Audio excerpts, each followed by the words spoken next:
In your book, Opening Closed Guard, you talk about the history in depth. You go into the history of BJJ. What are some of the misconceptions that you believe there are around the history of BJJ? I think that it's interesting because you can question aspects of the story, but there's still some frameworks in there that are very hard to remove. You can start asking questions like, what is a martial art? And that's where I end up. I go, how can I even define what is judo, what is jiu-jitsu, what is Brazilian jiu-jitsu? We have to first define the terms. What is it that how are we, when is it that a martial art changes? When does Kito-Ryu stop being Kito-Ryu and becomes Kodokan Judo? When is it that Kodokan Judo becomes Gracie Jiu-Jitsu? When does Gracie Jiu-Jitsu become Brazilian Jiu-Jitsu?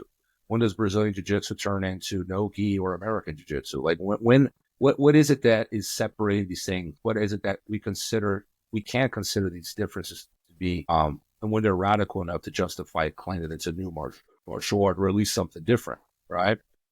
I think some things about Brazilian Jiu-Jitsu are still very much judo, like the belt ranking system, the uniforms, obviously, the mat area, it's all judo. A lot of the little ways of judo thinking and ceremony and etiquette made its way into Brazilian Jiu-Jitsu. It survived.